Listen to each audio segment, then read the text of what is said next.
अऊज़ु बिल्लाहि मिनश्शैतानिर्रजीम बिस्मिल्लाहिर्रहमानिर्रहीम रब्बिश्रह ली सदरी वयस्सिर ली अमरी वहलुल उक़दतम मिन लिसानी यफ़क़हू क़ौली।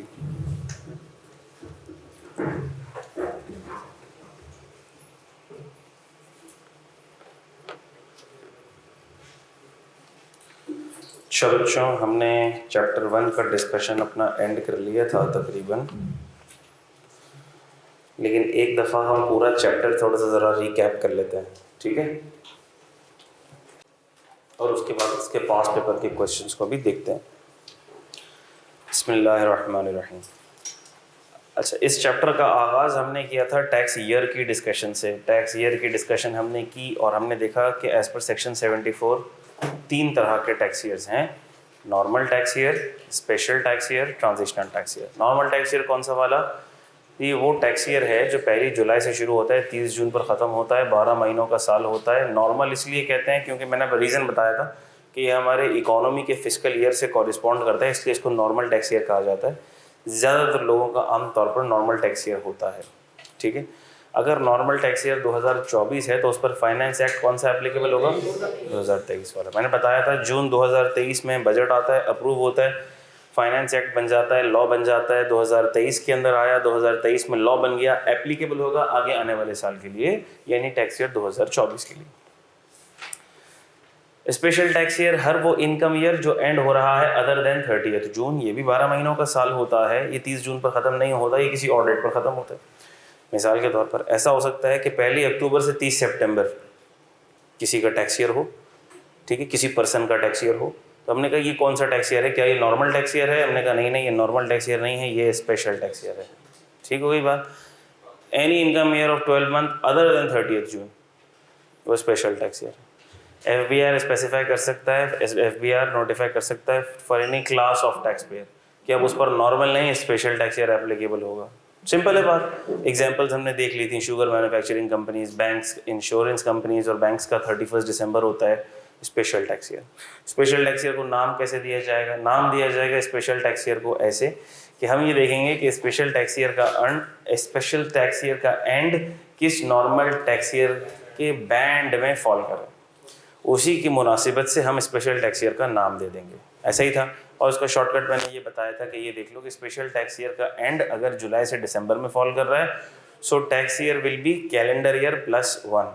यानी कि अगर अगस्त 2026 के अंदर किसी का टैक्स ईयर ख़त्म हो रहा है तो हमने कहा 2026, चूँकि ये जुलाई से दिसंबर में फॉल करता है तो 2026 में +1 कर दो, तो टैक्स ईयर हो जाएगा इसका 2000। और फाइनेंस एक्ट कौन सा एप्लीकेबल होगा? 2026 वाला। सिंपल बातें थी। मैंने कहा क्या टैक्स ईयर चेंज हो सकता है? मैंने कहा जी टैक्स ईयर चेंज हो सकता है, बिल्कुल हो सकता है। क्या टैक्स पेयर एप्लीकेशन देकर अपना टैक्स ईयर चेंज करवा सकता है? हमने कहा जी करवा सकता है, उसका प्रोसीजर है, उसको फॉलो करना पड़ेगा। क्या प्रोसीजर था? हमने कहा कमिश्नर को अप्लाई करना पड़ेगा, कंपेलिंग नीड शो करना पड़ेगी। कमिश्नर चाहे तो सब्जेक्ट टू सर्टन कंडीशन उसको अप्रूव कर सकता है, चाहे तो रिजेक्ट कर सकता है, चाहे तो पहले से दी हुई अप्रूवल को विड्रॉ कर सकता है, विड्रॉ करेगा, अपॉर्चुनिटी ऑफ बीइंग हर्ड भी देगा। ठीक हो गई बात? फिर हमने कहा अपॉर्चुनिटी ऑफ बीइंग हर्ड देगा, अगर अप्रूव कर देता है तो हमने कहा date specified in the order will be the effective date of the new tax year.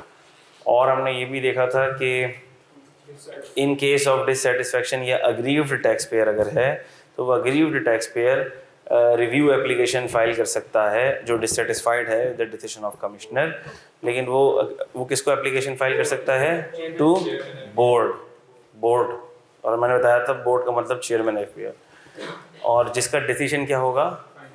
Full and final हो जाएगा। ठीक है। और मैंने ये भी कहा था कि अगर नॉर्मल से स्पेशल, स्पेशल से स्पेशल या स्पेशल से नॉर्मल में टैक्स ईयर चेंज हो रहा है तो एक ऐसा यतीम पीरियड रह जाता है जो 12 महीने से कम का होता है, जो ना पिछले पुराने पूरे टैक्स ईयर में फॉल करता है, जो ना अगले नए वाले टैक्स ईयर में फॉल करता है, वो यतीम रह जाता है।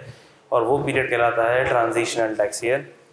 कहलाता तो ट्रांजिशनल टैक्स ईयर है, जज़ाकल्लाह, लेकिन होता वो ट्रांजिशनल टैक्स पीरियड है क्योंकि वो 12 महीने से कम का होता है। नाम देने का तरीका बिल्कुल वैसा ही था जैसे स्पेशल टैक्स ईयर में था, यानी कि उसका एंड जिस नॉर्मल टैक्स ईयर के बैंड में फॉल करेगा वही नाम दिया जाएगा। और शॉर्टकट तरीका भी वही था कि अगर उस स्पेशल टैक्स ईयर का एंड जुलाई से जून में फॉल करता है, so calendar year +1 will be the tax year, transitional tax year. Simple है बातें। उसके बाद हमने ये देखा रेजिडेंशियल स्टेटस। रेजिडेंशियल स्टेटस कैसे डिटरमिन होता है? रेजिडेंशियल स्टेटस कैसे डिटरमिन होता है? पर्सन हमने देखे 3 तरह के मेन पर्सन है, इंडिविजुअल, एओपी, कंपनी। सबसे पहले हमने रेजिडेंशियल स्टेटस देखा इंडिविजुअल का। इंडिविजुअल का रेजिडेंशियल स्टेटस हमने ऐसे देखा, हमने कहा कि residential status does not depend upon the nationality और domicile of an individual. Pakistani national may be non-resident or a foreign national may be resident for tax purposes. It depends upon the number of days of physical presence in Pakistan during a tax year. Days कितने थे? हमने कहा अगर तो 182 तक के days हैं तो वो नॉन रेजिडेंट होगा, 183 और अबव रेजिडेंट हो जाएगा। Government employ posted abroad will be resident irrespective of physical stay. मैंने कहा क्या और कोई क्राइटेरिया है? जी और कोई क्राइटेरिया है। क्या क्राइटेरिया है? हमने कहा ये देख लो कि अगर तो सिटीजन है तो उस पर एक और क्राइटेरिया भी आपको अप्लाई करके चेक करना पड़ेगा। क्या? हमने कहा सर ये देख लें कि अगर वो सिटीजन है तो क्या वो किसी और कंट्री में रेजिडेंट है? अगर है फॉर टैक्स पर्पसेज रेजिडेंट तो यहाँ नॉन रेजिडेंट हो जाएगा। और अगर किसी और कंट्री में नॉन रेजिडेंट है तो ये एक और चीज़ देख लेंगे, किसी स्पेसिफिक कंट्री के अंदर 182 दिन या उससे ज़्यादा, 182 दिन से ज़्यादा वो वहाँ पर रहा, अगर रहा तो यहाँ पर क्या हो जाएगा? Non resident. और अगर ऐसा कुछ भी नहीं है तो यहाँ क्या हो जाएगा? रेजिडेंट हो जाएगा। उनका ज़बरदस्त रूल टू काउंट डेज भी हमने देखा। Rule 14, part of the day that an individual is present in Pakistan will be counted as a whole day including day of arrival, day of departure, public holiday, leave, lockout, strike, delay in receipt of supply, ये सारे के सारे दिन count होंगे। हाँ, day solely spent for the reason of being in transit will not be counted as a physical stay. ठीक है, ये रूल टू काउंट डेज हो गया। अच्छा भाई, फिर हमने देखा कंपनी किसको कहते हैं। तो कंपनी की डेफिनेशन हमने देखी कि company means company as defined as per companies act 2017, वो भी सारी आ गई। अगर किसी लॉ के तहत कोई कंपनी फॉर्म हुई है तो वो भी कंपनी की डेफिनेशन में आ जाएगी। मुदारबा भी कंपनी की डेफिनेशन में आ जाएगा। और कोई ऐसी कंपनी जो इनकॉर्पोरेट हुई outside Pakistan under the laws of incorporation of that country, जो कि फॉरेन कंपनी है, तो फॉरेन कंपनी को भी हम कंपनी तो बोलेंगे।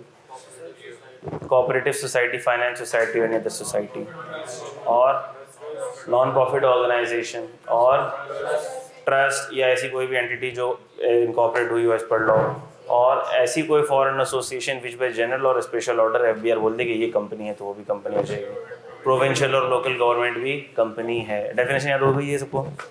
फिर हमने देखा कंपनी का रेजिडेंशियल स्टेटस क्या था। कंपनी का रेजिडेंशियल स्टेटस हमने कहा कोई कंपनी अगर पैदा पाकिस्तान में हो गई, इनकॉर्पोरेट पाकिस्तान में होगी, तो वो तो रेजिडेंट ही है। लोकल गवर्नमेंट, प्रोविंशियल गवर्नमेंट तो हमेशा रेजिडेंट ही होंगी इररिस्पेक्टिव ऑफ एनी कंडीशन। और तीसरी चीज़ ये है कि वो कंपनी जो आउटसाइड पाकिस्तान है वो कब रेजिडेंट हो सकती है। हमने कहा वो तब रेजिडेंट हो सकती है जब उसका management and control of affairs wholly in Pakistan हो during a tax year. Management and control of affairs is situated wholly in Pakistan during tax year. ऐसे ही था। AOP के केस में क्या था? Management and control of affairs wholly और partly in Pakistan. Resident होने से होगा क्या? हमने कहा रेजिडेंट होने से ये होगा कि रेजिडेंट पर्सन की Pakistan source income and foreign source income दोनों के दोनों कहाँ टैक्सेबल होगी? पाकिस्तान में। यानी कि उस पर वर्ल्ड ओवर इनकम पर टैक्स लगेगा। ठीक हो गई बात। सब्जेक्ट टू, बचने का तरीका ये है कि अगर दो मुल्कों के दरमियान टैक्स ट्रीटी है और वो टैक्स ट्रीटी क्या बचा लेती है तो बच जाएगी फॉरेन सोर्स इनकम। इसका मतलब ये है कि अगर रेजिडेंट है तो रेजिडेंट की foreign source income tax treaty की बदौलत टैक्सेबिलिटी से बच सकती है। क्या PSI बच सकती है? नहीं बच सकती। और अगर नॉन रेजिडेंट है तो उसकी FSI भी टैक्स ट्रीटी की बरकत से बच सकती है। ऐसा ही है?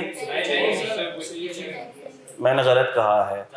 अगर नॉन रेजिडेंट है तो उसकी FSI को तो हम छू भी नहीं सकते, देख भी नहीं सकते, उस पर टैक्स ट्रीटी अप्लाई नहीं होगी। उस केस में होती एक चीज़ है PSI, और उसको ऊपर टैक्स ट्रीटी अप्लाई होगी। ठीक है, उस पर होगी। नॉन रेजिडेंट की PSI को हम देखेंगे, अगर टैक्स ट्रीटी के थ्रू एग्जेम्प्ट है तो फिर एग्जेम्प्ट हो जाएगी। सही हुई बात।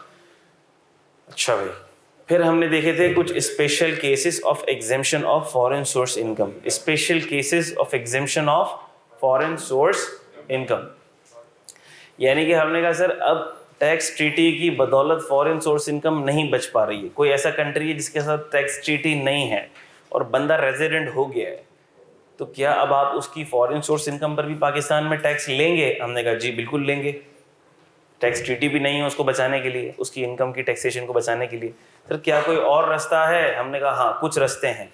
अगर वो उन पैरामीटर्स या उन क्राइटेरियाज या उन केसेस के ऊपर फिट बैठता है तो फिर हम वो एग्जेम्पशन दे सकते हैं। सर वो कौन से केसेस हैं? Case number 1, foreign source income of short term resident. ये केस क्या है सर? हमने कहा कि ये एक ऐसा इंडिविजुअल, कोई ऐसा इंडिविजुअल जो क्या हो, रेजिडेंट हो, solely for the reason of employment, whose physical stay in Pakistan does not exceed 3 years। तो हमने कहा फिर उसकी FSI exempt हो जाएगी। 2 कंडीशंस हैं, FSI is not brought received in Pakistan, और हमने कहा कि ये वाली एग्जेम्पशन अप्लाई नहीं होगी to any business established in Pakistan. याद रहेगा। Exemption number 2, foreign source income of a returning expatriate. Foreign source income of a returning expatriate. हमने कहा रिटर्निंग एक्सपेट्रिएट उसको कहते हैं बाहर रहता है वो वापस आ रहा है। तो हमने कहा सर इसके लिए सिटीजन होना शर्त है। शॉर्ट टर्म रेजिडेंट के लिए सिटीजन की शर्त थी? नहीं थी। ये गौर से, ऐसा नहीं हो अपनी तरफ से किसी में भी सिटीजन डाल दिया, किसी से भी निकाल दिया, ऐसा नहीं करना है। इधर सिटीजन की शर्त है, ये एग्जेम्पशन सिर्फ सिटीजन को मिलेगी। ठीक है।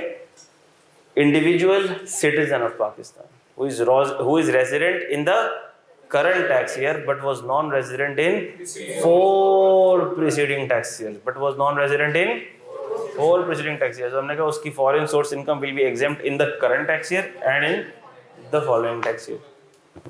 जिस टैक्स ईयर में रेजिडेंट है वो पहला साल जिसमें उसकी इनकम एग्जेम्प्ट होगी, और फिर उसके बाद वाला 1 साल। बातें समझ आ रही हैं सबको? अच्छा भाई, और हमने कहा कि लेकिन अगर सर वो foreign source income broad received in Pakistan हो गई तो मसला है। बड़े अफसोस की बात है। हमने कहा सर इसमें ब्रॉड रिसीव्ड वाली कोई कंडीशन नहीं है, वो अगर रिसीव कर भी लेता है तो भी कोई मसला नहीं है। मसला उस केस में है जो शॉर्ट टर्म रेजिडेंट है, उसमें मना है फॉरेन सोर्स इनकम आप पाकिस्तान नहीं ला सकते। आपने रिसीव की, टैक्स हो जाएगी। रिटर्निंग एक्सपेट्रिएट में ऐसी कोई चीज मेंशन्ड नहीं है। क्या ये बात याद रहेगी? उसके बाद थर्ड केस क्या था? Foreign source salary of a resident person. हमने कहा ये कौन सा केस है? ये केस ऐसा है सर, ये किसी पर भी अप्लाई हो जाएगा, लेकिन इंडिविजुअल पर अप्लाई होगा। जाहिर सी बात है, जो रेजिडेंट भी है, इंडिविजुअल भी है और रेजिडेंट भी। अगर रेजिडेंट नहीं है तो फिर ज़रूरत ही नहीं थी हमें। इंडिविजुअल भी, रेजिडेंट भी है, और उसकी सैलरी पर फॉरेन कंट्री में फॉरेन एम्प्लॉयर ने टैक्स काट लिया, टैक्स डिडक्ट कर लिया, या उसने खुद से पे कर दिया, तो फिर क्या होगा? फिर अब हम उसकी सैलरी को पाकिस्तान में टैक्स नहीं करेंगे। इसी तरह से अगर इनकम फ्रॉम प्रॉपर्टी है, रेंटल इनकम है, उस पर भी फॉरेन कंट्री के अंदर टैक्स काट लिया है या उसने पे कर दिया है, तो वो भी पाकिस्तान में टैक्स सर ये एग्जेम्पशन सिर्फ सैलरी पर है और किसी पर भी नहीं है। मेरे बेवकूफ़ बच्चों, मेरी हाँ में हाँ नहीं मिलाना। बहुत से केसेस ऐसे होंगे जिसमें मैं आपको गलत गलत बताऊंगा, ये देखने के लिए कि आप जाग कितना रहे हो, आपको पता कितना है। हाँ में हाँ नहीं मिलानी हर चीज़ में। सही है वही बात। हमने कहा ऐसा ये और किसी के ऊपर ये एग्जेम्पशन नहीं है, ये एग्जेम्पशन सिर्फ किस पर है? Foreign source. क्या बात याद रहेगी? अब टैक्स डिडक्ट हो गया, टैक्स पे हो गया, पाकिस्तान में अब उस सैलरी को कोई दोबारा टैक्स नहीं कर सकता। लेकिन अगर उस कंट्री के साथ टैक्स ट्रीटी ना हो, फिर क्या हो जाएगी वो इनकम? हमने कहा सर टैक्स ट्रीटी तो दूर करें, टैक्स ट्रीटी नहीं अप्लाई हो रही तभी तो ये केसेस आ रहे हैं।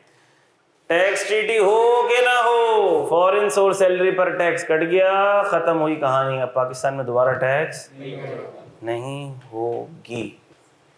क्या ये बात समझ आ रही है? और दूसरी एग्जेम्पशन क्या थी? हमने कहा दूसरी एग्जेम्पशन है वो सिर्फ सिटीजन के लिए। Citizen of Pakistan leaves Pakistan during a tax year and remains abroad during that tax year. तो हमने कहा फिर अब हम उसकी सैलरी पर टैक्स नहीं लेंगे। फॉरेन सोर्स सैलरी पे टैक्स नहीं लेंगे। नहीं, किस पर टैक्स लेंगे? फॉरेन सोर्स सैलरी पर टैक्स नहीं है। अच्छा, तो क्या मैं एक बात कह सकता हूँ, एक जुमला कह सकता हूँ अगर आप लोग अलाउ करें तो? Salary can not be double taxed. सोच के बताओ, क्या मैंने ये सही कहा है जुमला या गलत कहा? सोच के बताओ, सही सोच के बताओ, आगे पीछे कुछ नहीं। Salary can not be double taxed.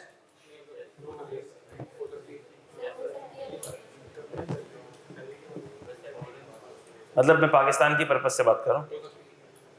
हाँ, अब आप बताओ बेटा, सैलरी कैसे डबल टैक्स हो सकती है? तो जैसे आपने लास्ट पॉइंट बताया कि कोई इंडिविजुअल पाकिस्तान से चले गया रेगुलर, फिर आखिरी के दिनों में वापस आ गया। हाँ, आपने एग्जाम्पल आधी समझी, आधी भूल गए। उस केस में दुबई में टैक्स नहीं था। लेकिन यूएस चला गया, पर डिपेंड करता है ना।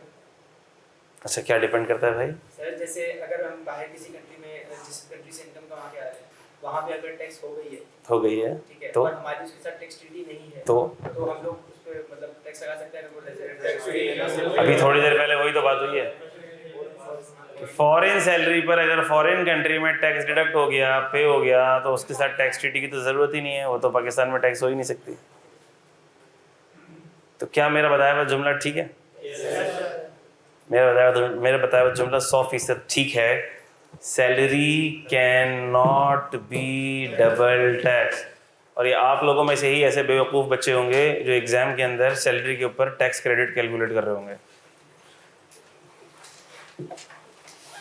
सैलरी डबल टैक्स नहीं होती है। या आगे अगले ये तीसरे हैंडआउट में ये बात लिखी हुई होगी, फॉरेन टैक्स क्रेडिट के साथ लिखी हुई होगी, लेकिन चूंकि यहाँ मैं अभी समझा रहा हूँ तो यहाँ आप बेहतर तरीके से इसको कनेक्ट कर पाओगे।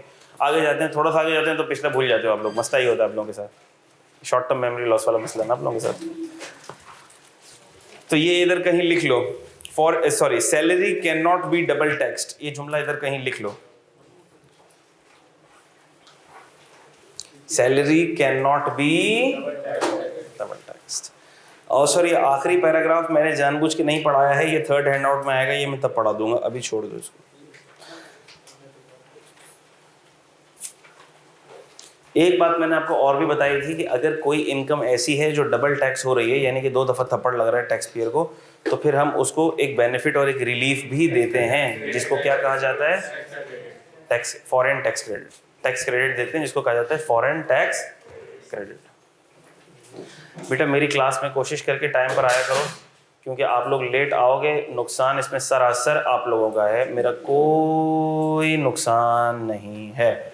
मैं अपनी क्लास डॉट टाइम पर शुरू कर देता हूँ। आज भी स्टूडेंट्स को पता है कि 10 बजने में 1 मिनट कम पे मैं क्लास में हाजिर हो चुका था। ठीक है, देखो समझ जाओ ना, आप हर टीचर से जब क्लास लोगे तो हर टीचर के नेचर को समझ जाओ। जो टीचर 5, 10 मिनट 15 मिनट लेट आ रहा है, आप भी भले लेट आओ, कोई इशू नहीं, आपका लॉस नहीं होगा। ठीक है, टीचर्स दूर से आ रहे होते हैं, अपनी कोई मसरूफियत छोड़कर आ रहे होंगे, ट्रैफिक में फंस गए, लेट हो गए, तो ठीक है, आपने समझ गए उसका मिजाज, आपने बोला यार ये सर 10 मिनट लेट आएंगे, तो ठीक है यार, अगर 10 मिनट लेट भी मैं पहुंचूंगा तो क्लास मुझे मिल जाएगी, मेरा कोई लॉस नहीं है। तो आप थोड़ी सुस्ती भी दिखा लोगे तो चल जाएगा। लेकिन आपको पता है कि ये सर इतने बजे आ जाएंगे, तो अब थोड़ा सा पहले से प्रिपेयर हो जाओ। यानी कि अगर 9 बजे उठ रहे हो तो 9 में 10 कम पे उठ जाओ, ठीक है, ताकि आपकी बातें मिस ना हो। क्योंकि होगा क्या, आप 15 मिनट 20 मिनट लेट आओगे, एक बहुत इंपॉर्टेंट कोई कॉन्सेप्ट होगा जो आपका मिस हो चुका होगा, और फिर आप अगला सवा घंटा या 1 घंटा यही परेशान होते रहोगे कि सर क्या पढ़ा रहे हैं, हमारे ऊपर से गुजर रहा है। तो ऊपर से गुजरेगा ना मेरा बच्चा। इतनी मेहनत करके, मुशक्क़त करके, उठ कर तैयार हो गए, नाश्ता करके, सवारी पकड़ के, अपनी सवारी लेके, पेट्रोल खर्च करके क्लास लेने आ रहे हो। 99% मेहनत तो तुमने कर ली, ऐसा है कि नहीं है? 99% तुमने मेहनत कर ली। अब सिर्फ एक 1% सुस्ती की वजह से अगर तुम्हारा कोई इंपॉर्टेंट कॉन्सेप्ट निकलता है, कितना बड़ा लॉस है कि नहीं है? कितना बड़ा लॉस है कि आप पूरी क्लास में परेशान बैठे रहो, कितना बड़ा लॉस है। ये ना करो यार, इतनी मेहनत से आ रहे हो, मुशक्क़त से आ रहे हो। आई रियली अप्रिशिएट दिस, मुझे बहुत खुशी होती है, मुझे बहुत खुशी होती है। और ये बात आप हमेशा याद रखो, जो बच्चा जितनी एफर्ट लगाएगा ना, अल्लाह उसको फल वैसा देगा। ऐसा नहीं है ऑनलाइन वाले बच्चे दुखी हो जाएं लेकिन जो जितनी ज़्यादा जितना गुड़ डालोगे उतना मीठा होगा। देखो ऐसा तो नहीं हो सकता कि जो बच्चे यहाँ पर आकर क्लास में बैठकर फिजिकली समझ रहे हो और ऑनलाइन वाले बच्चे ये तो बराबर नहीं हो सकते। बाकी के टीचर कुछ भी बोलें, मेरा अपना पॉइंट ऑफ व्यू है, बाकियों का अपना पॉइंट ऑफ व्यू है, सही है। ये दो कभी बराबर नहीं हो सकते,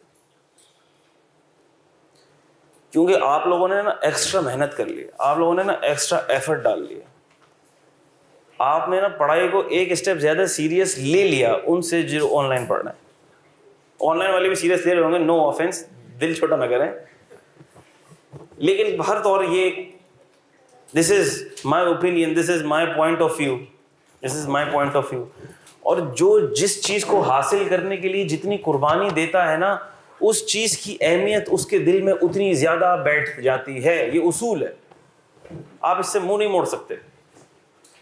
कोई अगर टीचर बोले नहीं नहीं ऑनलाइन बेस्ट है, ऑनलाइन ये वो सब, ठीक है, अच्छी बात है सारी, अच्छा पढ़ने वाला बच्चा कहीं भी पढ़ेगा, पढ़ने वाला बच्चा तो सड़क पे बैठ के रोड की रोशनी के अंदर भी बैठ के पढ़ लेगा, पढ़ने वाला हो तो, नियत हो तो पढ़ने वाला बच्चा तो पढ़ ही लेगा, ठीक है।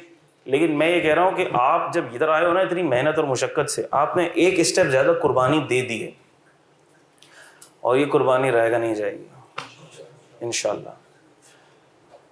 हाँ, लेकिन इसका ये मतलब नहीं है कि अगर आप फिजिकल क्लासेस ले रहे हो और आप घर जाके नहीं पढ़ रहे हो, अपनी सुस्ती काहिली नेग्लिजेंस की वजह से अल्लाह ना करे कोई पेपर फेल कर रहा है, तो उसमें फिजिकल क्लासेस का कसूर हो गया। नहीं, ये बात तो लिख लो कि ये तो तुम जो आ रहे हो ना इधर बैठ के पढ़ रहे हो, this will give you an as,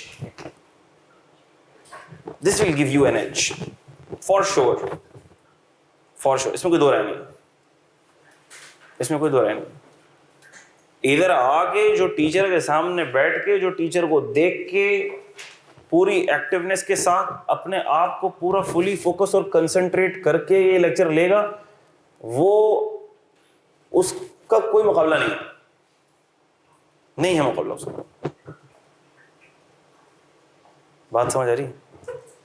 मैं भी देखता हूँ ना, हम लोग भी ICAP के सेमिनार ऑनलाइन अटेंड करते हैं ना, या लाहौर से हो रहा है कोई सेमिनार, अब ऑनलाइन सेमिनार अटेंड कर रहे हैं, थोड़ी देर बाद उसको साइड में रख के मैं अपना काम करना शुरू कर देता हूँ। ACC की कोई कॉन्फ्रेंस चल रही है, अब कॉन्फ्रेंस चल रही है, अब मैं अब ऑनलाइन कितना देखूँ, मैं क्या सुनूँ, बस नहीं देखना पड़ गया, बोर हो गया मैं देख देख के। बात समझ आ रही है? आपका ऑनलाइन का अटेंशन स्पैन लिमिटेड होता है।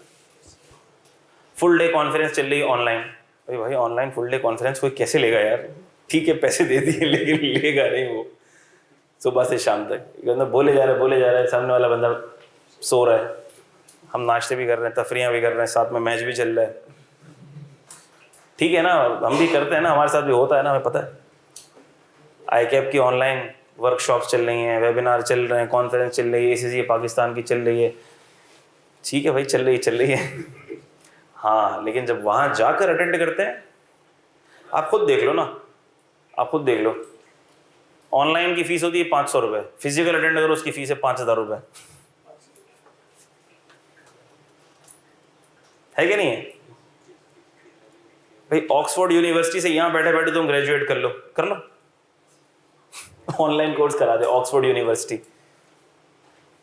कराएगी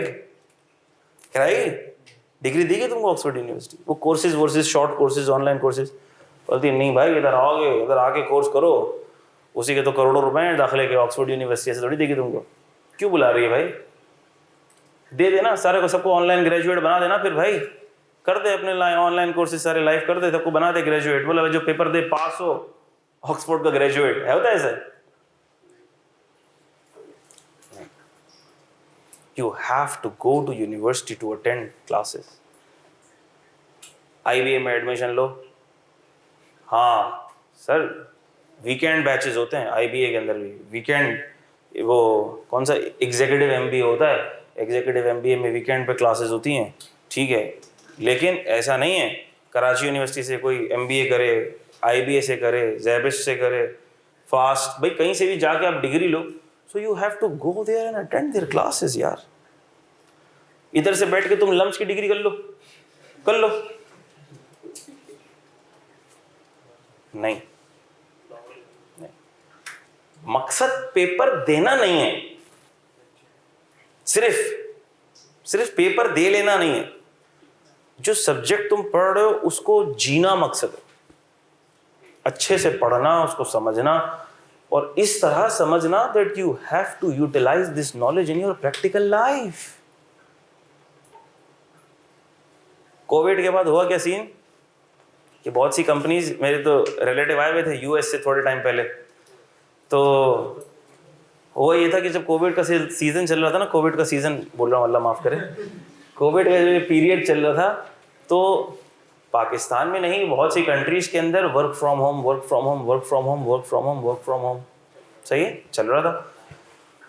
अच्छा, पाकिस्तान में कितनी कंपनीज ऐसी हैं कि उन्होंने पूरे ऑफिसेज के फ्लोर खाली कर दिए। उन्होंने बोला कॉस्ट कटिंग टाइट, मज़ा आ गया, इतना बड़ा फ्लोर लिया हुआ हमने बोला वर्क फ्रॉम होम, घर से बैठ के काम करो। अच्छा भाई, यही सीन यूएसए वगैरह में भी हुआ। तो वो जो मेरे रिलेटिव थे वो बहुत बड़े बैंक के अंदर वो काम करते थे, उसके साइबर सिक्योरिटी में करते हैं। तो मैंने बोला यार आप आ जाया करो हर थोड़े दिन बाद पाकिस्तान, यहीं से बैठ के आप काम करो, आपने लीव्स क्यों लिए हैं यार, वर्क फ्रॉम होम चलता तो है वहाँ पे, वर्क फ्रॉम होम चलता तो है वहाँ पे। आप उनको बोलो मैं घर से बैठ के काम कर रहा हूँ, आप पाकिस्तान आ जाओ। बोलते हैं नहीं मुनीर भाई ऐसे थोड़ी होता है, आईपी ट्रैक होती है, हम पाकिस्तान की आईपी से काम करेंगे तो हम पकड़े जाएंगे। और फिर मैंने कहा कि भाई वर्क फ्रॉम होम, बोला भाई वर्क फ्रॉम होम ये है कि हफ्ते में 2 दिन you can do work from home, या 1 दिन या 2 दिन you can do work from home. क्योंकि हुआ गया कि जब हर कंपनी की ये पॉलिसी हो गई वहाँ पर, क्योंकि जब उन्होंने खुली छूट दी एम्प्लॉइज़ को कि आपको आना है तो नहीं तो घर से काम करो, तो अब क्या होने लगा कि जब उस एम्प्लॉय की ज़रूरत पड़ती थी वो जवाब ही नहीं देता था।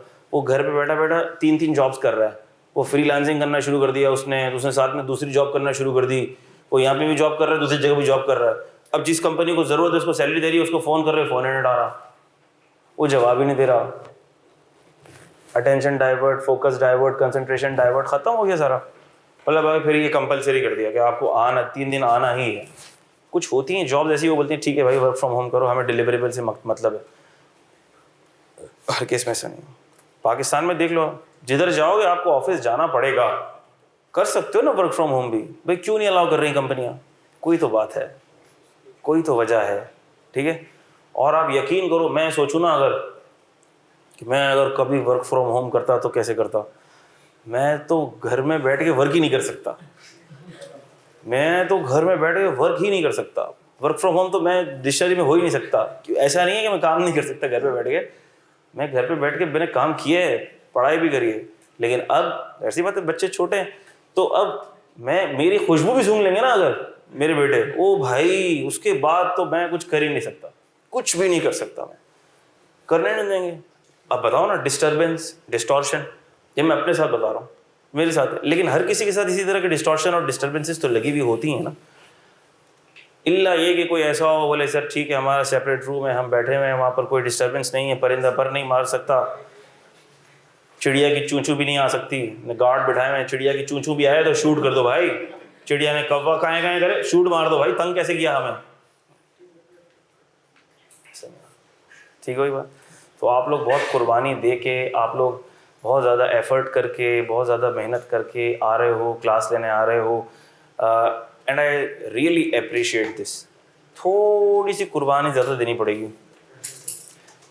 अच्छा, ऐसा नहीं है कि मैं आपको लेक्चर दे रहा हूँ तो मैं बहुत अच्छा हूँ या मैं बहुत तोप चीज़ हूँ, कोई नहीं, अल्लाह माफ़ करे, हम सबका ये हाल है, याद दहानी। मैं आपको समझा रहा हूँ तो उसमें बहुत सारी बातें मैं खुद अपने आप को भी समझा रहा हूँ कैसा होना चाहिए।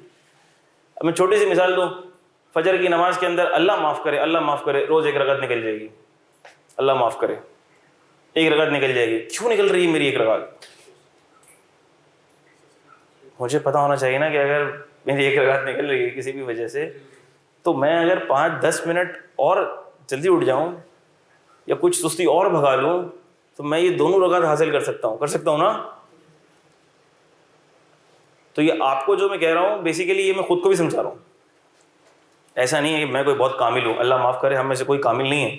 कामिल ज़ात, हर ऐब से पाक ज़ात सिर्फ अल्लाह की, परफेक्ट सुपीरियर, मोस्ट सुपीरियर ज़ात सिर्फ अल्लाह की, किसी की नहीं।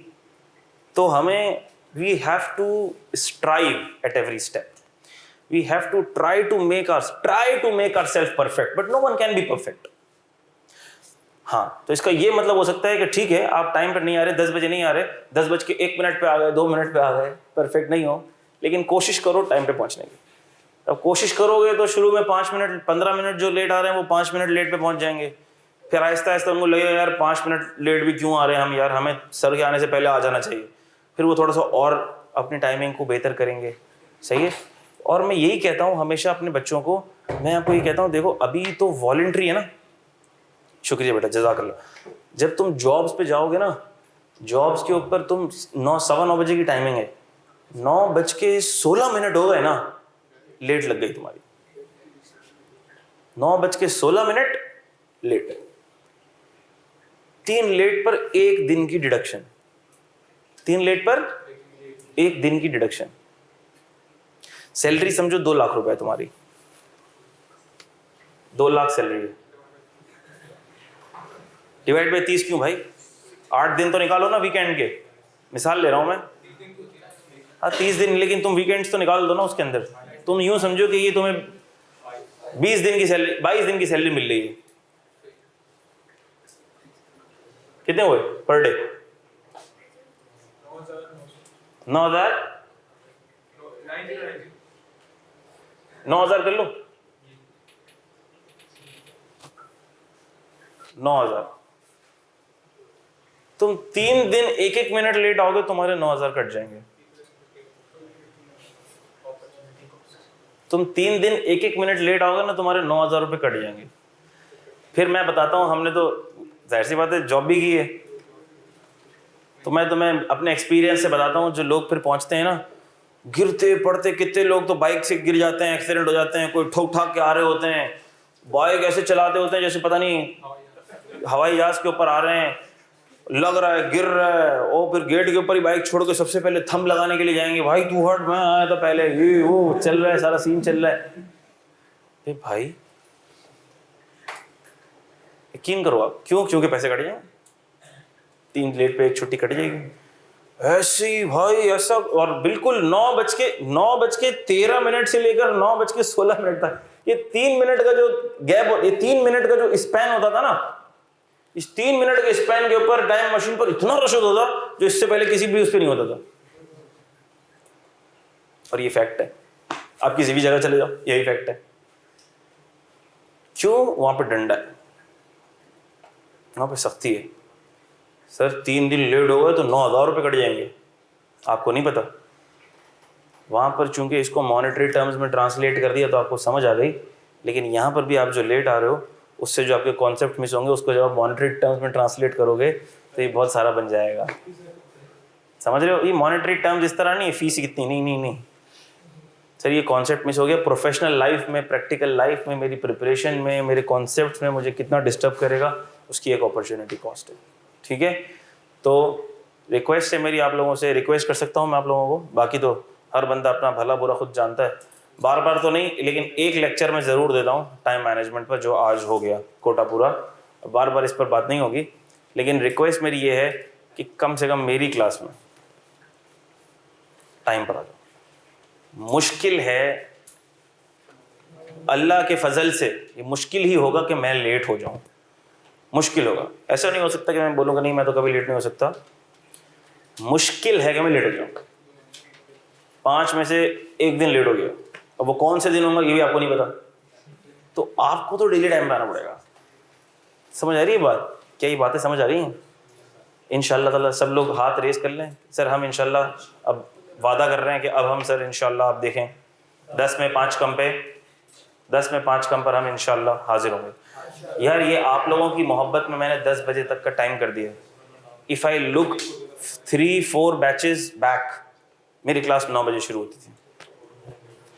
फिर क्या हुआ, फिर मैंने बोला यार ये बच्चों का नुकसान, मेरा दिल दुखता था, फिर मैंने 9:30 पे कर दी। तो मैंने कब कर दी? 9:30 पे कर दी मैंने। फिर 9:30 पे कर दी तो बच्चे आ रहे हैं 9:45 बजे, टहलते मटकते 9:30 पौने 10 बजे आ रहे हैं 9:50 पे। फिर मैंने बोला नहीं यार 9:30 पे भी जो है ना ये आज की नस्ल पे जुल्म हो रहा है, 10 कर दी। अब मतलब अगर तुम 10 पे भी नहीं आ रहे हो ना, इसका मतलब कि अब कोई सुधार नहीं सकता। टाइम का तो मसला है। ये सिर्फ और सिर्फ मैंने आप लोगों की मोहब्बत के अंदर इसको 10 बजे रखा हुआ है। अब अगर मुझे ये पता लग गया कि जो लेट आ रहे हैं वो तो ऐसे हैं कि वो लेट आते ही रहेंगे, उनको कोई सुधार नहीं सकता, तो फिर हो सकता है मैं 9:30 बजे शुरू करूँ। मैं बोलूँ ठीक है, जो टाइम पे आने वाले हैं वो 9:30 पे भी टाइम पर ही आएंगे, फिर जो लेट आ रहे हैं वो तो उनका तो अल्लाह ही हाफिज़ है, उनको खुद ही अपनी नहीं पड़ेगी। सही है। तो ये ना हो कि आप लोगों की रविश देखकर फिर मैं अपनी रविश पे वापस चले जाऊँ। ये मैं आप लोगों की मोहब्बत में जो 10 बजे शुरू कर रहा हूँ, ये फिर मैं 9:30 पे चले जाऊँ, ऐसा ना हो। ठीक हो गई बात बेटा? अच्छा, तो हमने कहा कि सारा चैप्टर हमने रिवाइज कर लिया, अल्लाह के फजल से।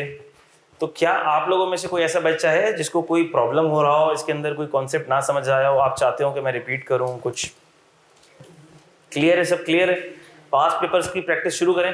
पास्ट पेपर्स में और भी बहुत सी चीज़ें मज़ीद क्लियर से क्लियर तरीन होती चली जाएंगी इंशाल्लाह। अच्छा भाई,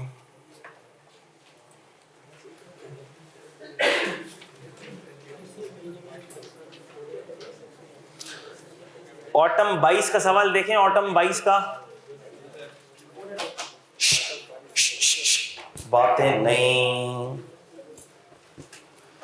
ऑटम 22 का सवाल 3-3-2 8 मार्क्स का सवाल आया। कितने मार्क्स का? इतने आसान चैप्टर से 8 मार्क्स का सवाल आ जाना कितनी बड़ी नेमत है। हाँ, और ये मैं आपको बता दूं कि पूरे पेपर के अंदर कई ऐसे इजी मार्क्स होते हैं, आपको नहीं पता किस चैप्टर से आएंगे। इसीलिए ज़िंदगी में कभी भी सिलेक्टिव स्टडीज़ कैफ में मत करना, सीफेप में भी मत करना, क्योंकि सीफेप के पेपर भी तो ओपन बुक हो गए, उसमें भी क्या करोगे सिलेक्टिव स्टडीज़ करके? पूरी भी करके जाओगे तो पास होना मुश्किल है, पास होना सीफेप में मुश्किल है। जो सिलेक्टिव स्टडीज करके जाएगा तो वो तो अपने चांसेस को वैसे ही स्लाइस कर रहा है, ऐसा नहीं करना। ठीक है, देखो मैं फिर से बता रहा हूँ, आई कैप के पेपर्स वैसे ही मुश्किल है, किस टॉपिक को कितना मुश्किल देगा अल्लाह को पता। तो आप मार्जिन ऑफ एरर अपने फाइनल डे के लिए बचा के रखो, ना कि उस मार्जिन को आप पहले से खुद से टॉपिक्स छोड़ के यूटिलाइज कर लो और पहले ही से कट लगा दो अपने चांसेस ऑफ पासिंग पे। ऐसा ना करो, 100% प्रिपरेशन करनी है। कितनी परसेंट? 100% प्रिपरेशन करनी है इंशाल्लाह। ठीक है, वही बात। अब देखो ये सवाल आया 8 मार्क्स का, और ये 8 मार्क्स का सवाल ऐसा है कि इसी चैप्टर से 8 मार्क्स का सवाल आपका पूरा अटेम्प्ट होगा। सही है, इसको पहले हम पढ़ते हैं सुकून और गौर के साथ। ऑटम 2022 का सवाल, under the provisions of income tax ordinance 2001 discuss the taxability of foreign source income. किस चीज की टैक्सेबिलिटी डिस्कस करनी है? वेरी गुड, टैक्सेबिलिटी डिस्कस करनी है फॉरेन सोर्स इनकम की, of the following resident person. इन रेजिडेंट पर्सन की फॉर ऑटम 22 इन रेजिडेंट पर्सन की टैक्सेबिलिटी को डिस्कस करना है। ठीक है, अच्छा भाई, मुझसे पूछो, आप लोग बोलते हो ना नंबर्स को प्रैक्टिकल क्वेश्चन, इन क्वेश्चंस को भी मैं प्रैक्टिकल ही समझता हूँ। ये भी प्रैक्टिकल है, कॉन्सेप्ट्स पे बेस करते हैं। अगर आपके कॉन्सेप्ट्स बने हुए हैं तो आप ये पिक कर सकोगे, आपके कॉन्सेप्ट्स नहीं बने हुए तो आप पिक नहीं कर सकोगे। ठीक, पूछूंगा मैं आपसे, रीड मैं करूंगा लेकिन पूछूंगा मैं आपसे, और जिससे पूछूंगा बताएगा वही, और नहीं बताएगा। ए, और आपने सोचना जब भी पास पेपर हो रहा हो ना, आपने ये सोचना है कि हम पेपर में बैठे हैं और ये पेपर में सवाल आ गया और हमने क्या करना है। सिंपल, अपना दिमाग चलाना है। टीचर क्या बताएगा वो बाद में बताएगा, पहले आपको अपनी दिमाग की मशीनरी चलानी है कि मैं होता तो क्या सोचता, मैं होता तो क्या करता। ठीक है, पढ़ रहा हूँ सवाल। A, case A, computation of tax is not required, ऊपर लिखा हुआ है। ली, a Chinese engineer has been working since March 2000 क्या लिखा है? 20। अच्छा, ये टैक्स ईयर 2022 का सवाल है, याद रखना। टैक्स ईयर 22 है, याद रखना। कब से काम कर रहे हैं? मार्च 2020 से काम कर रहा है as a production manager in Karachi based company Karam limited. ज़बरदस्त बात हो गई सर। हम तो चाहते हैं दूर दूर से लोग आए हमारे मुल्क में काम करें, हमारा मुल्क रोज़गार दे सबको। चाइनीज़ दूर दूर से आ रहे हैं हमारे मुल्क में काम ढूंढ रहे हैं। ड्यूरिंग टैक्स ईयर 2022 में क्या हुआ? His bank account in China was credited with Chinese yen 40,000 on account of rental income for his apartment situated in China. He remitted 40% of this amount to his bank account in Pakistan. Remitted का मतलब भेज दिए, remitted मंगवा लिए, भेज दिए। अच्छा भाई, अब ये बच्चा मुझे बताया जो दरवाजे के पास बैठा हुआ है जी, क्या नाम है मेरा बच्चा? हमजा बेटा, ये मुझे ये बताओ, इसको पढ़ के तुम्हारा जहन फौरन से किस सेक्शन की तरफ जाता है, किस केस की तरफ जाता है? इसको पढ़ के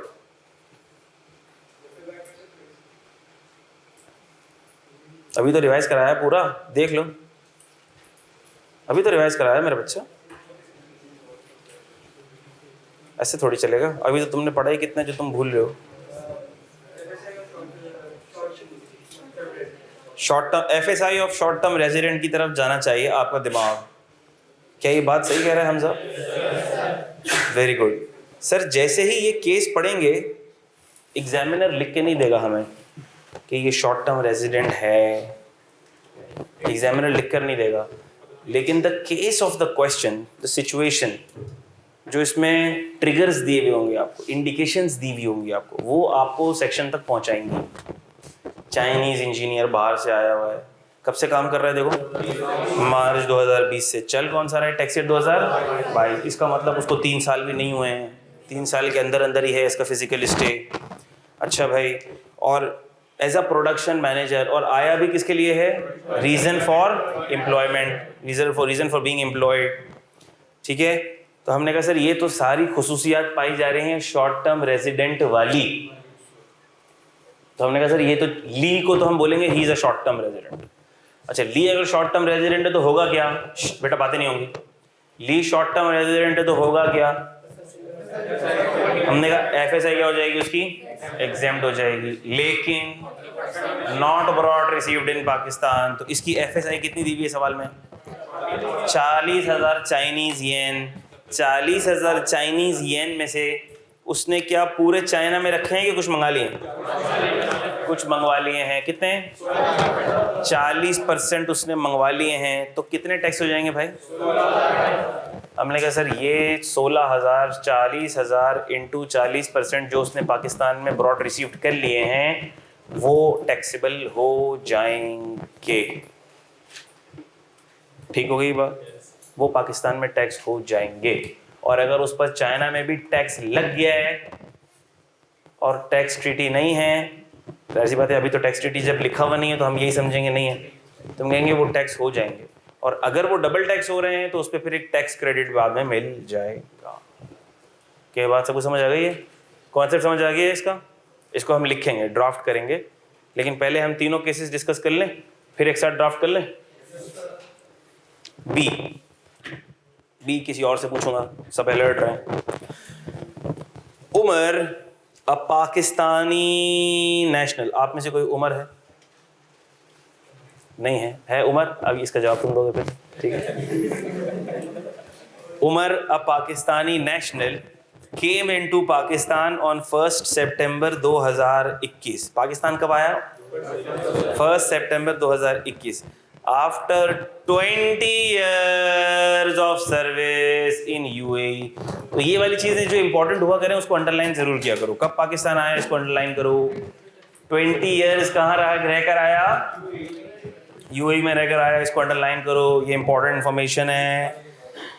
ऑन 1 जनवरी 2022, बातें नहीं होंगी बेटा। On 1 January 2022 his bank account in UAE was credited with AED 50,000। ओहो सर $50,000 उसको, बस सॉरी, 50,000 दिरहम उसको मिल गए। किस चीज़ के मिले? Dividend received from a UAE based company. ज़बरदस्त बात हो गई, ज़बरदस्त बात हो गई।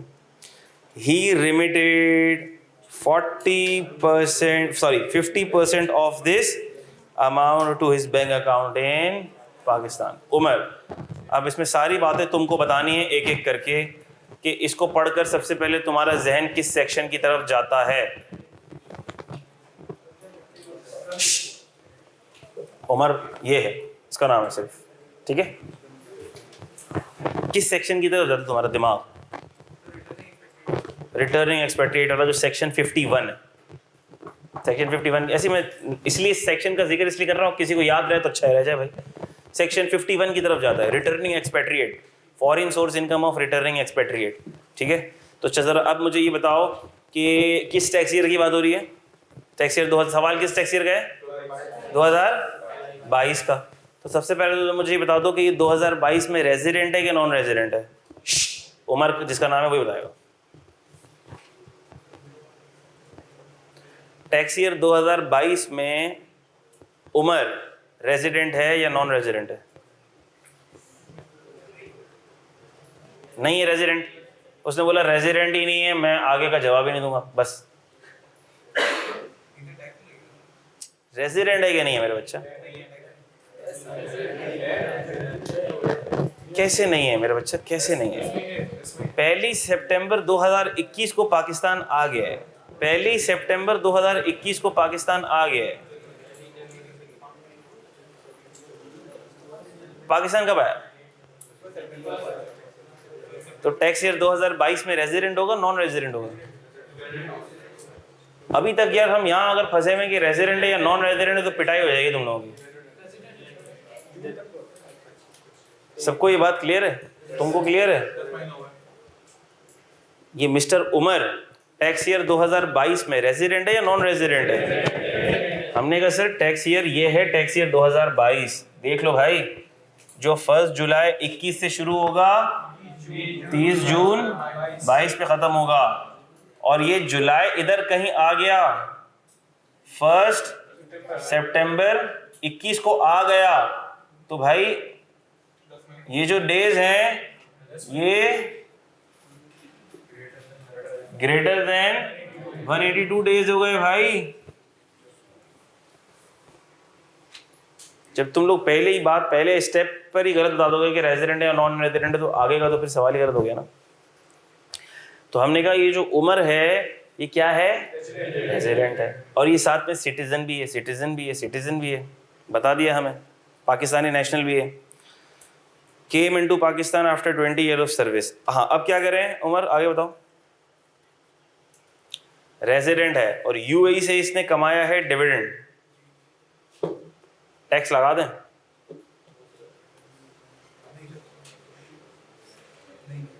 नहीं लगेगा टैक्स। क्यों नहीं लगेगा? वजह क्या है? ऐसी खामोशी छाई रहेगी तो क्या होगा? आप बता दो बेटा, आपका नाम क्या? आपका? हाँ हाँ, अब्दुल्ला। अब्दुल्ला ज़रा बता दो बेटा। नहीं लगेगा। क्यों नहीं लगेगा बेटा? रेजिडेंट भी है, सिटीजन भी है, माशाल्लाह, तो नहीं लगेगा टैक्स। ये उसको बताने दो ना यार, अब्दुल्ला वो है। बताया यही नहीं, बताया सवाल में, ये सवाल में बताया नहीं है कि पिछले 4 साल में नॉन रेजिडेंट था। अब्दुल्ला उसका नाम है, आप लोगों का नाम है? मैं पूछ उससे रहा हूँ, बता आप लोग रहे हो। हाँ, क्या बोल रहे हो अब्दुल्ला? हाँ, अगर 20 साल बाद आया है तो पिछले 4 साल में तो क्या ही होगा? नॉन रेजिडेंट ही होगा। ये लिखा हुआ नहीं है कि 4 साल पिछले नॉन रेजिडेंट है, लेकिन आया 20 साल बाद है तो सर नॉन रेजिडेंट ही होगा पिछले 4 सालों में।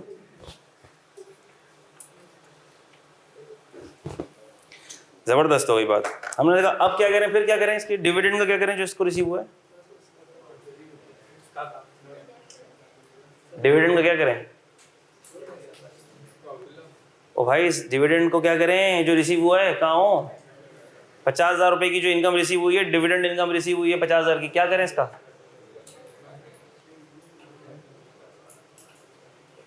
आप बता दें क्यों एग्जाम्प्ट हो गया? रिसीव कर लिए इसे, रिसीव कर लिए, लेकिन इसका ये आप भूल रही हैं। गुड सर, ये रिसीव का क्राइटेरिया इसमें नहीं होता, रिसीव का क्राइटेरिया इसमें नहीं होता। ये रिटर्निंग एक्सपैट्रिएट की एग्जेम्पशन लगेगी इस पर। इसमें एक कंडीशन, ये क्राइटेरिया ये था when resident individual was a citizen of Pakistan, was resident in current tax year and was non-resident in 4 preceding tax years, तो उसकी FSI exempt होगी in the current tax year and in the following tax year। तो ये जो इसकी FSI है, dividend income है, ये पहला साल ऑफ रेजिडेंस है, इस साल ये टैक्सेबल नहीं होगी, एग्जेम्प्ट होगी। सी तो चूंकि ये नाम खातून का है तो ये किसी खातून से पूछते हैं हम। Sidra a Pakistani national left Pakistan on first, गौर से सब सुनेंगे, सब गौर से, किसी का भी आ सकता है। अब ऐसा भी हो सकता है कि मैं खातून का बोल के किसी मर्द हजरात से पूछ लूँ आप लोग तफरीहों में लगे हुए, शामत आ गई किसी। Sidra a Pakistani national left Pakistan on 1 July 2021 for employment in a Singapore based company. ज़बरदस्त बात हो गई, एम्प्लॉयमेंट के लिए सिंगापुर चली गई खातून 1 जुलाई को, at a monthly salary of Singaporean dollars $10,000 मिल रहे हैं। However due to personal reasons she return back to Pakistan, लेकिन पाकिस्तान वापस आ गई कब? On 20 December 2021 and remained in Pakistan till 30 June 2022। She brought the entire foreign salary amount to Pakistan. ये है केस थोड़ा सा टेक्निकल, इसमें बहुत सारी चीज़ों को सोच समझ के जवाब देना है। कौन जवाब देगा? आप जवाब देंगे बेटा, आप जवाब देंगे। इसका पहले इसको सोच लें, पहले 2 मिनट ले, एक दफ़ा रीड भी कर लें इसको गौर से, कोई टेंशन नहीं है। सबसे पहला जो मैं आपसे सवाल पूछूंगा वो ये पूछूंगा कि क्या ये रेजिडेंट है या नॉन रेजिडेंट है? जिससे पूछा जाएगा जवाब वही देगा। आप लोग खवातीन हैं,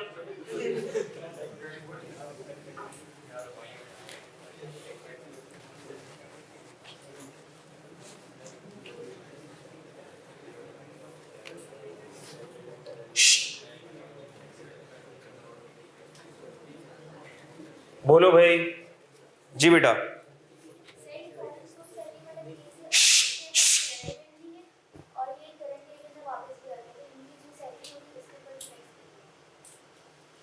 अच्छा, फॉरेन सोर्स सैलरी है, ये एक सबसे पहला आपने क्या बताया कि रेजिडेंट है, ऐसा ही है? कैसे रेजिडेंट है?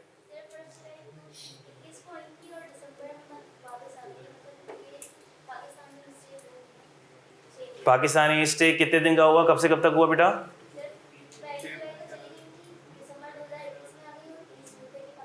हाँ, तो हमने कहा फिर 20 दिसंबर को वापस आ गई। 20 दिसंबर को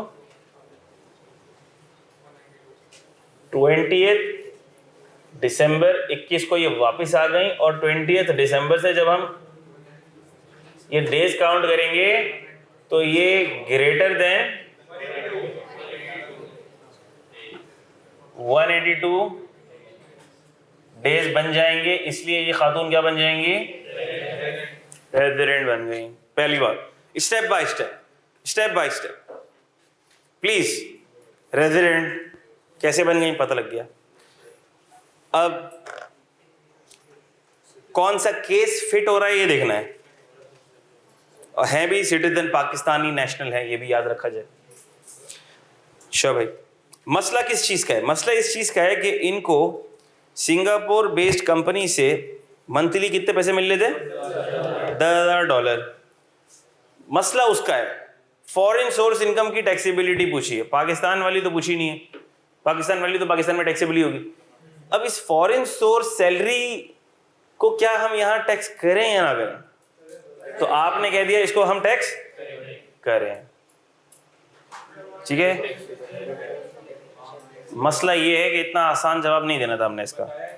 हाँ, इस सवाल में उसने ये नहीं बताया है कि फॉरेन कंट्री में इस पर टैक्स डिडक्ट हो गया है या नहीं हुआ है।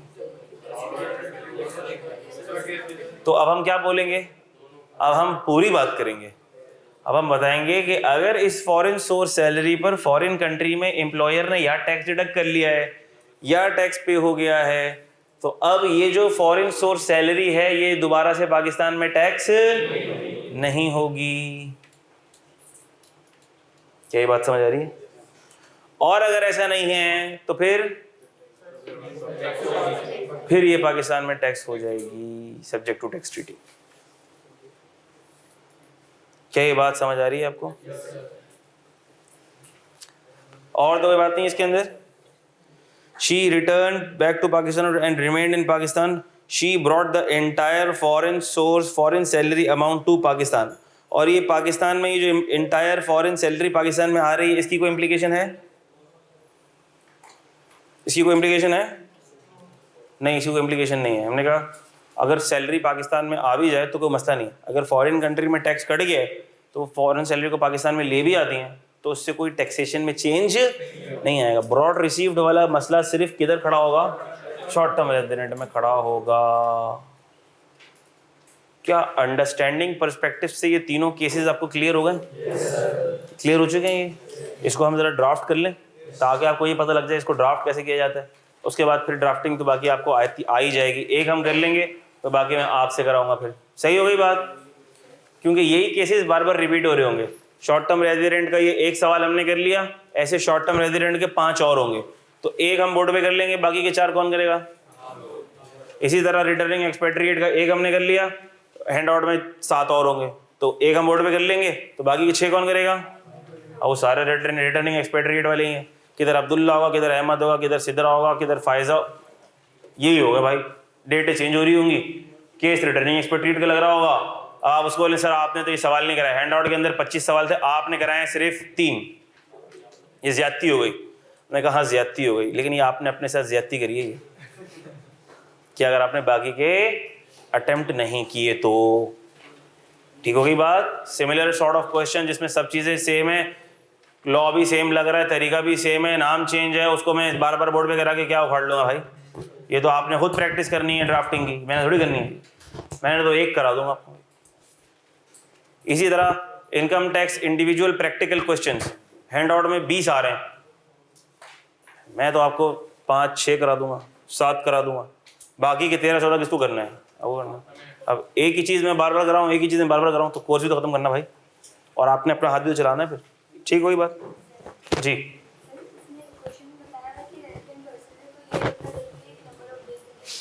नहीं, रेजिडेंट वो रेजिडेंट ही होने थे, मैंने आपको सिर्फ सोचने का तरीका बताया। इस सवाल में तो देखो, इस सवाल में तो लिख दिया गया है कि फॉलोइंग रेजिडेंट पर्सन है, तो आपको वैसे तो इस पर देखना ही नहीं था कि रेजिडेंट है कि नहीं है, सवाल में बोल दिया गया था, लेकिन आप फिर भी देखें, मैं पूछ रहा हूँ तो परेशान हो रहे हैं बच्चे, रेजिडेंट है कि नहीं है। सही है? हो सकता है पेपर में कोई ऐसा सवाल आए जिसमें ये ना लिखा हो, फॉलोइंग पर्सन लिखा हो, रेजिडेंट पर्सन ना लिखा हो। तो अब आपने पहला स्टेप क्या देखना है? यूनिवर्सल अप्रोच बता दी मैंने आपको। तो सवाल में तो लिख दिया गया कि रेजिडेंट है, लेकिन आपको पता होना चाहिए कि सबसे पहले हमें उसको क्या चेक करना है? रेजिडेंशियल स्टेटस चेक करना। बोलो।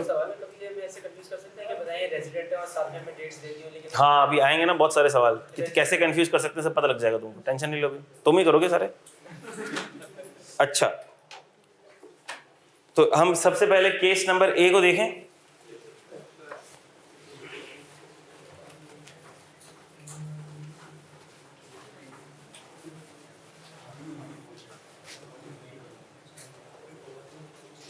अच्छा,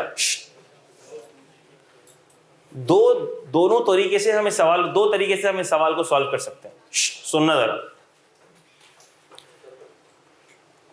आमतौर पर डिपेंड ये भी करता है कि मार्क्स कितने दिए हैं, तो हम उस सवाल को थोड़ा सा फैला के एक्सप्लेन करें या उसको थोड़ा सा कंसाइज करके सारी बातें लिख दें। दोनों अप्रोच सही हैं, मार्क्स दोनों अप्रोच से मिल जाएंगे। वैसे मैं थोड़ा सा एक्सप्लेन कर दूं आपको। मिसाल के तौर पर एक स्टूडेंट ऐसा है, वो ये लिखता है कि पहले लॉ लिख लेता है, केस ए की हेडिंग डाली और उसने लिखा as per the provisions of income tax ordinance, income tax के कवानीन के मुताबिक foreign source income of a short term resident is exempt if he is resident solely for the reason of employment and his stay in Pakistan, physical stay does not exceed 3 years. However, the exemption will not be applicable on FSI brought received in Pakistan. ये पूरा law लिख दिया उसने. फिर लिखा in the given case, since Mr. Lee fulfills the above criteria, therefore he is a short-term resident, as he is employed solely for the reason of employment. However, his foreign source income received in Pakistan will be taxable. The exemption will not be applicable on the foreign source income brought received in Pakistan. Therefore, the amount received 40% of for जो भी लिखा हुआ है will be taxable in. ये भी तरीका एक हो सकता है. दूसरा तरीका क्या हो सकता है? हमने लिखा और डायरेक्टली अप्लाई कर दिया. Mr. Lee is a short term resident. Start यहीं से कर दिया हमने. लॉ ने लिखा, हमने कहाँ से स्टार्ट कर दिया? Mister Lee is a short term resident as he is resident in Pakistan solely by reason of employment and his stay does not exceed 3 years. Bracket में हम लिख देंगे 1 मार्च से 30 जून तक 3 साल नहीं हुए हैं. Therefore, his foreign source income will be exempt. However, the exemption is only applicable to the foreign source income not brought received in Pakistan. Since 40% of 40,000 has been received in Pakistan, therefore this amount will become taxable in Pakistan. यूं भी करके लिख सकते हैं. दोनों तरीके ठीक हैं, दोनों तरीके से पूरे मार्क्स मिलेंगे अगर आपने सारी बातें बता दी हैं. क्या ये बात आपको समझ आ गई है? तो हम एक तरीके से लिख लेते हैं, दूसरा वाला अगले तरीके से लिख लेंगे. ठीक है, वही बात, लेकिन लिखनी पूरी बात है. तो हमने कहा ए, तो हमने लिख दिया एज पर दी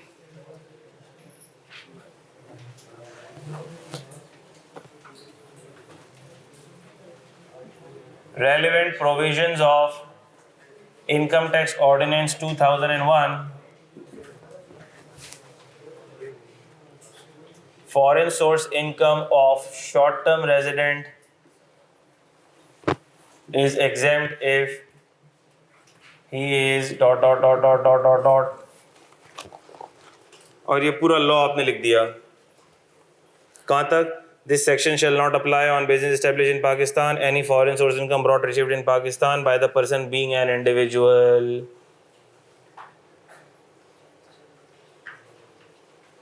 ठीक है, मुझे लिखने की जरूरत तो नहीं है पूरा. ये हैंड आउट में से आपने लिख दिया ना पूरा, ... और मैंने आखिरी का वर्ड लिख दिया. लॉ लिख दिया आपने पूरा, लॉ लिख दिया आपने पूरा. उसके बाद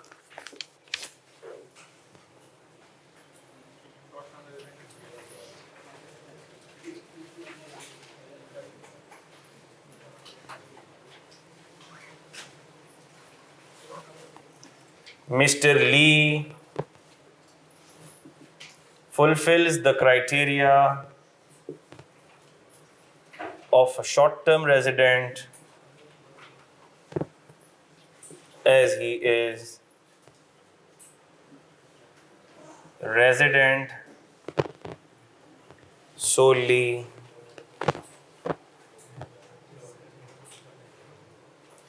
by reason of employment and his stay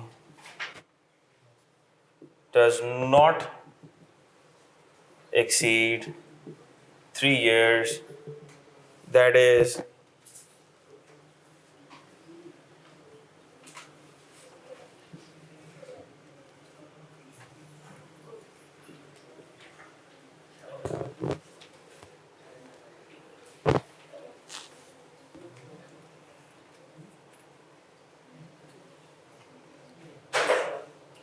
therefore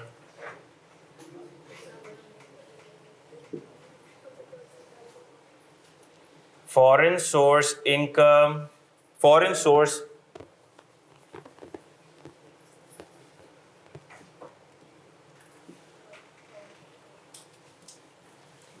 dividend income of Mr. Lee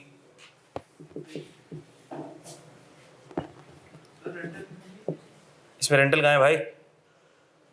sorry dividend नहीं है, रेंटल है, my bad.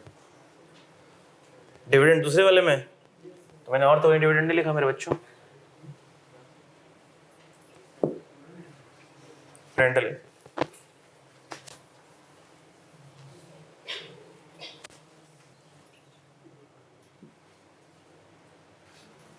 For instance, rental income, Mr. E will be exempt in Pakistan.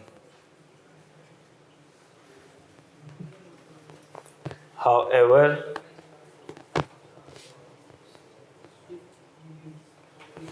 the exemption will not be applicable to the amount brought received in Pakistan, that is 40% of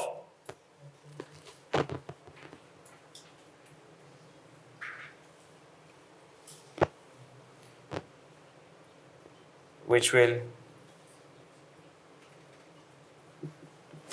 be taxable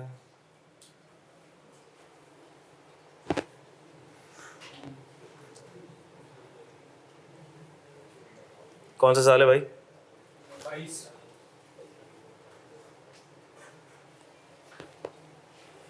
tax year की बात समझ आती है आपको क्या बेटा? मैं read इसीलिए तो करता जाता हूँ ताकि आप लोग सुन, ये डॉट्स डालें, ये लॉ हैंड आउट में जो लिखा हुआ है वही आपको पूरा लिखना है याद करके। जी जी जी, ये पहले मैंने आपको ज़ुबानी पहले पूरा बता भी तो दिया ना, पहले ज़ुबानी भी बता दिया, फिर मैंने आपको ये डॉट डॉट डाल के ये बता दिया कि हैंड आउट से लिखना आपने। सही है।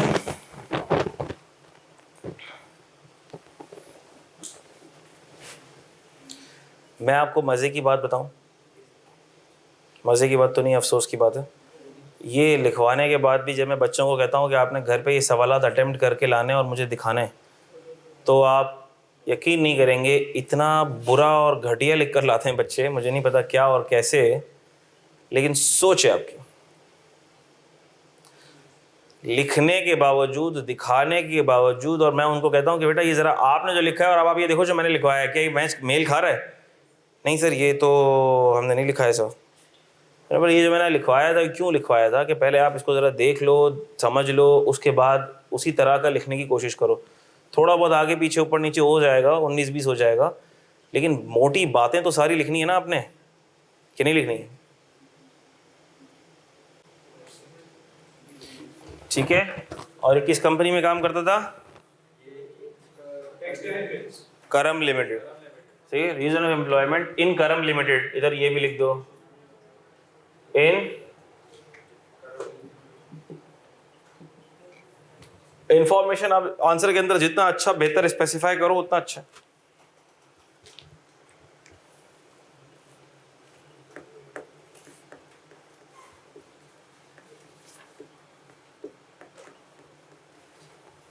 ठीक हो गई बात?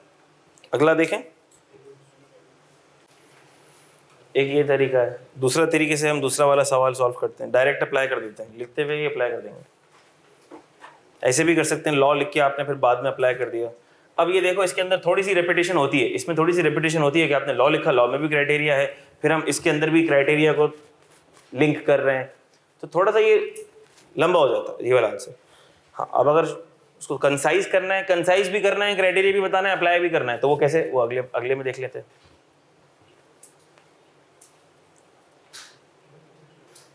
अच्छा, वैसे मैंने सोचा ये है कि इस दफ़ा मैं ये करूँगा, मैं हर दफ़ा ये नहीं करता मैं, कि कोई एक ऐसा बच्चा जो अपने आप को वॉलंटियर कर दे कि जो भी सवाल मैं बोर्ड वगैरह पर करवाया करूँ, या जो भी वो स्नैपशॉट ले रहा है बोर्ड के, वो बता दे कि सर ठीक है मैं पिक्चर लूँगा और फिर मैं अलाउ कर दूँगा उसको ग्रुप पे शेयर, क्योंकि ग्रुप के ऊपर जो है ना अलाउ ओनली एडमिन करता हूँ मैं टू सेंड मैसेजेस।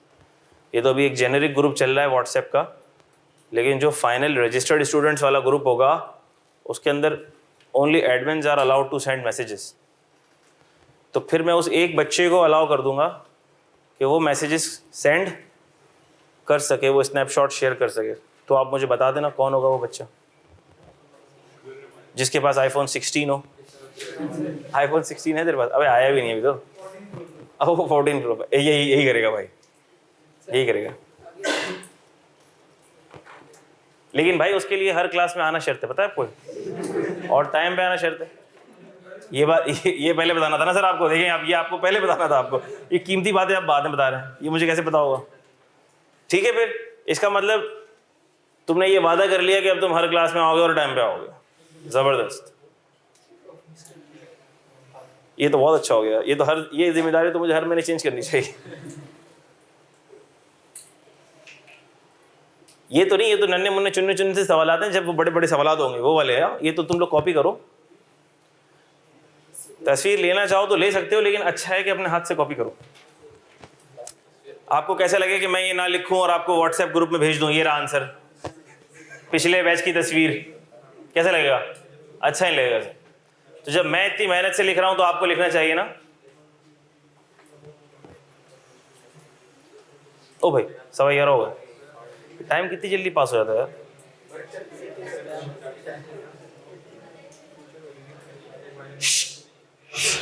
तो क्या ये 2 पार्ट आप घर से ट्राई करके ला सकते हो? अच्छा, ना सिर्फ ये 2 पार्ट, अब जब करके ला ही रहे हो तो थोड़ा सा और भी काम करो। क्वेश्चन 3A ऑटम 2021, इसके बाद वाला सवाल, इसके बाद वाला सवाल। मैं इतना जालिम भी नहीं हूं कि हर सवाल तुमको करने को दे दूं। ये सवाल नहीं करो, ऐसे पढ़ लो इसको।